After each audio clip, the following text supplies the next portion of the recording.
마태복음 2장 9절부터 12절까지, 마태복음 2장 9절부터 12절까지. 마태복음 2장 9절부터 12절까지.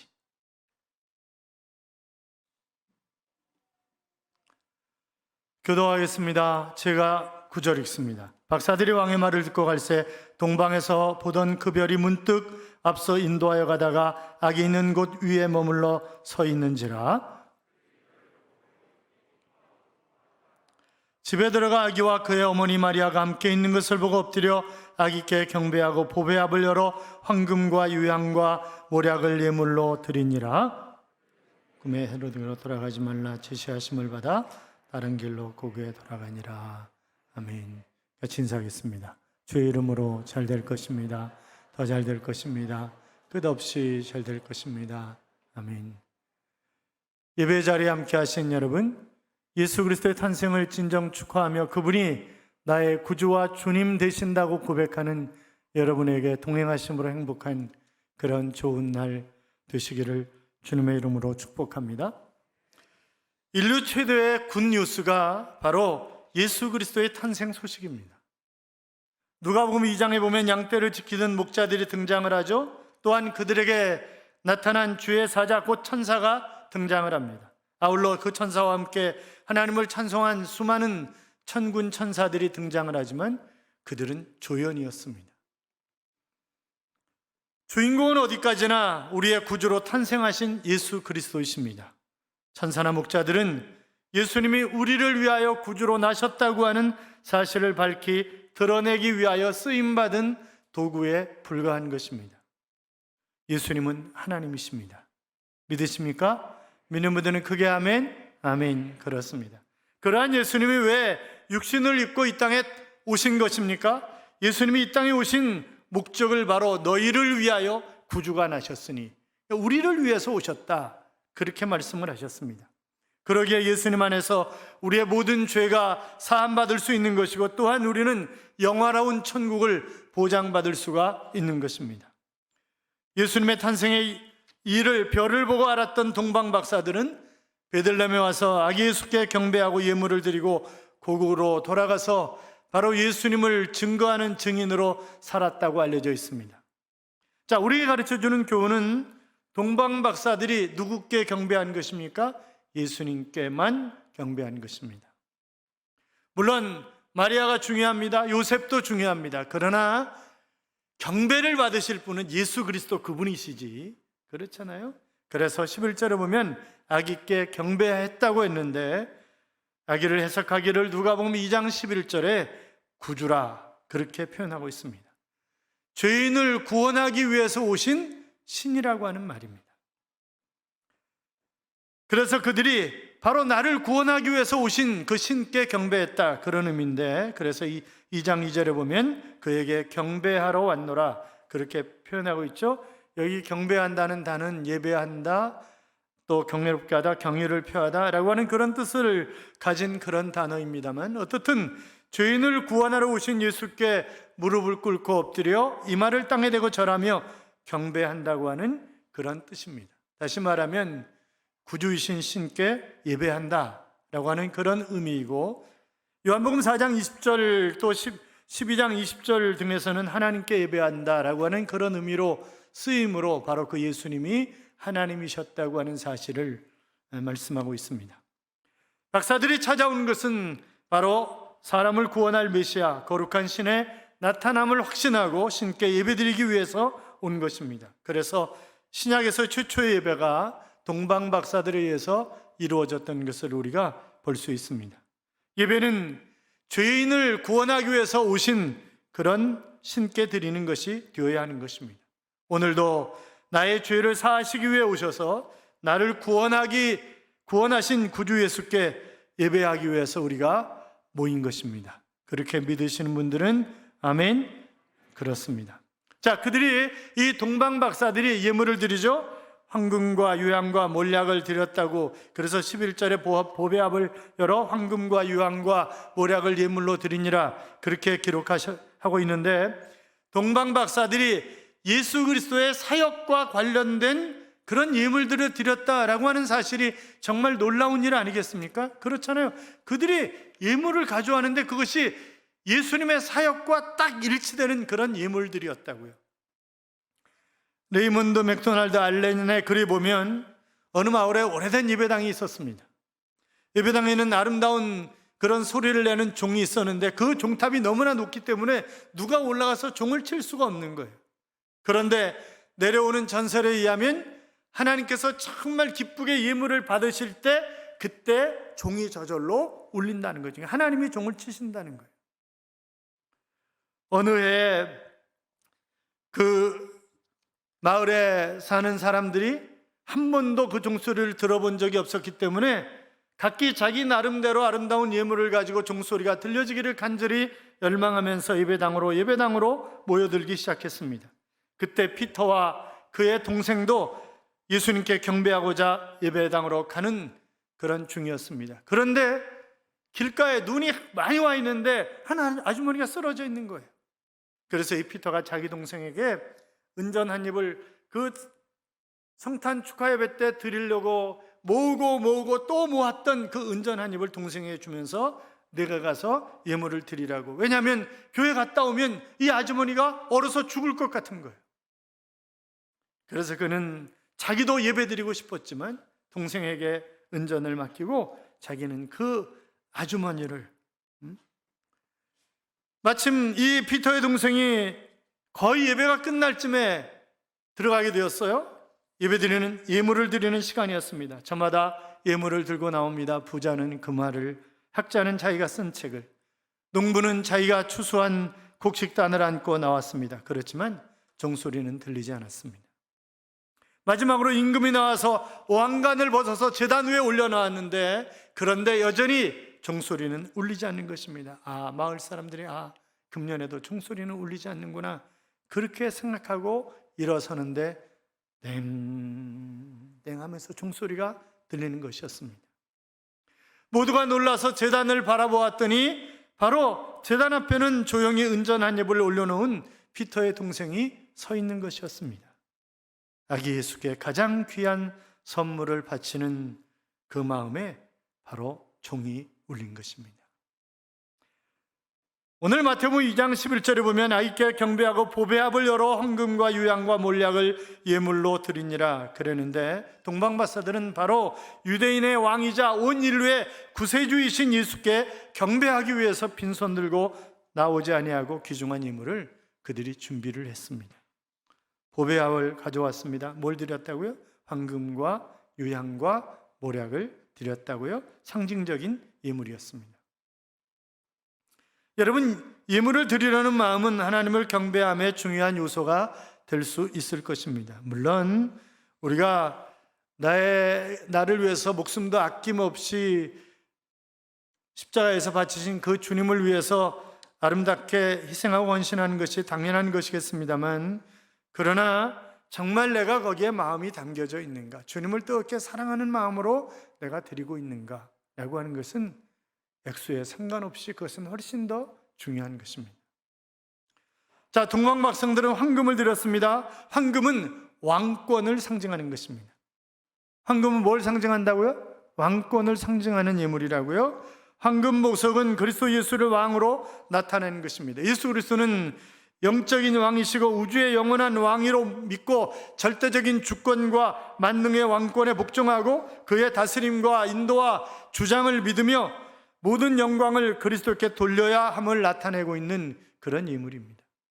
우리가 황금을 드리는 생활을 물론 실제로 황금을 드리는 것도 필요하겠습니다만, 그러나 생활 중에서 우리가 황금을, 그것은 예수 그리스도를 나의 왕으로 섬기는 그런 삶입니다. 다윗은 늘 하나님을 가르쳐서 나의 왕, 나의 하나님이라고 칭했던 것을 우리가 잘 알고 있습니다만, 사랑하는 성도 여러분, 예수 그리스도의 유일한 통치를 인정하십니까? 하나님이 나의 왕 되심을 믿으십니까? 생사화복이 하나님께 달려있다고 하는 사실을 믿으십니까? 믿는 분들은 크게 아멘. 아멘. 그렇습니다. 참새 한 마리도 그분의 허락이 없이는 떨어지지 않는다고 했습니다. 사람의 생명도 그분의 허락이 있어야 되는 것이지, 그렇잖아요? 그러니까 우리가 정말 나의 왕으로 그분을 믿고 사는 삶, 그것이 황금을 드리는 삶이다. 그렇게 얘기할 수 있습니다. 사랑하는 여러분, 그분을 위해서, 그분이 나의 왕 되심을 믿고 왕으로 대접해 드리는, 그래서 나의 마음의 왕자에 예수님을 앉혀드리는 그런 삶이 우리 모두의 삶이 될 수 있기를 주님의 이름으로 축원합니다. 또 뭘 드렸다 그랬죠? 유향을 드렸다 그랬어요. 이 동아프리카라든지 아라비아, 소말리아, 산의 보스웰리아, 이 카르텔이라고 하는 유향나무의 진에서 나는 그런 향기로운 진을 의미합니다만, 유향은 값비싼 향이지만 피웠을 때 아주 사람들에게 만족감을 주는 그런 향으로 알려져 있습니다. 이 향은 고대 사치성 무역에서 중요한 품목이었다고 합니다. 신부는 유향으로 자기 몸을 향기롭게 했다고 알려져 있습니다. 박사들이 아기 예수님께 가져왔던 유향은 그분의 신성과 중보 사역 중에 선지자 사역을 나타내는 그런 의미가 있습니다. 유향의 향기는 너무나 아름다워서 맡은 자를 놀라게 합니다. 죄악으로 더럽혀진 세상, 썩은 냄새나는 타락한 그런 세상에 향기를 주신 분이 바로 예수 그리스도이십니다. 그분으로 나타난 진리와 은혜는 바로 믿는 자들에게 생명을 주는 것입니다. 선지자는 진리를 전하는 사람입니다. 복음 진리를 주시고 은혜를 주시고 하나님을 보여준 예수 그리스도는 바로 선지자이십니다. 그래서 선지자 예수님은 진리와 은혜의 향기를 주어 썩고 병들고 타락한 자를 새롭게 하시는 그런 향기였습니다. 바로 생명에 이르는 향기요, 은혜의 향기요, 진리의 향기인 것입니다.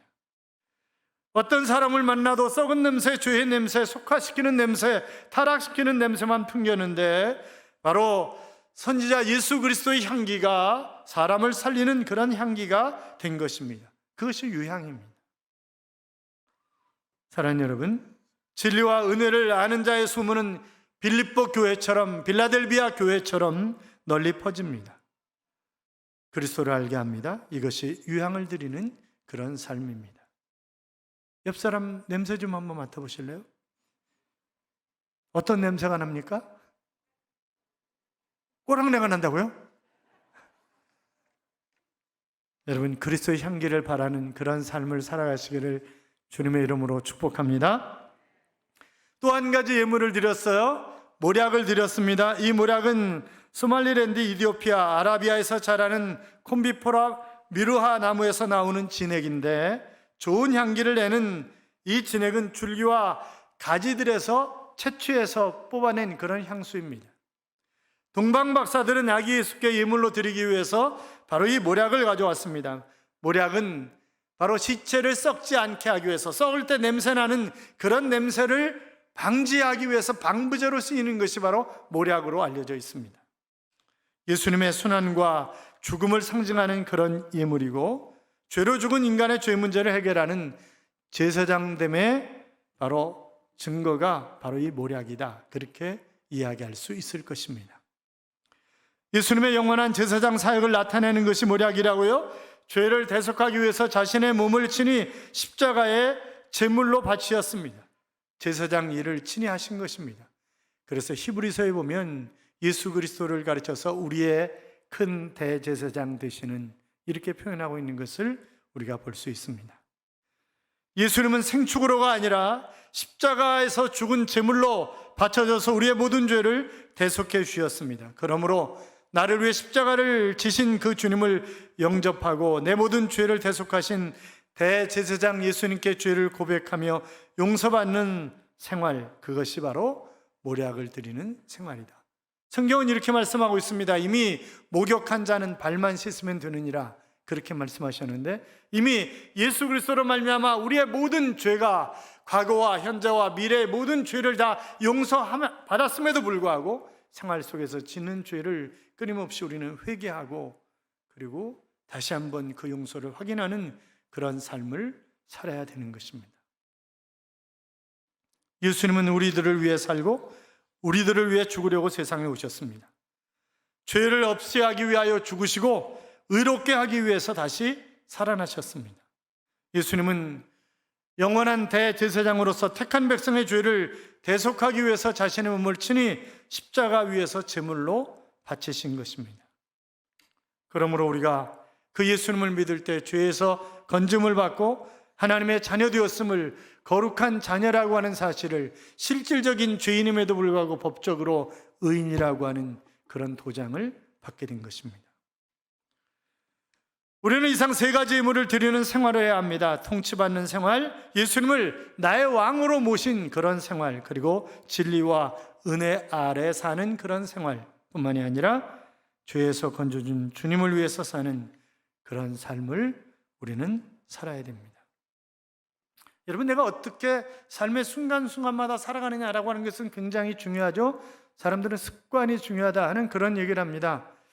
어떤 목사님이 숨을 거두려고 하는 그런 유명한 소매치기가 그래도 마지막 죽어가면서 목사님께 기도를 받아야 되겠다라고 하는 생각이 들었는지 제발 목사님 좀 모셔와 달라고 간곡하게 부탁을 했답니다. 그래서 목사님이 가서 예수 그리스도 어떤 분인가라고 하는 것을 전하고 간절히 그를 위해서 그의 마지막 숨을 거두는 그런 상황 속에서 간절히 기도를 했습니다.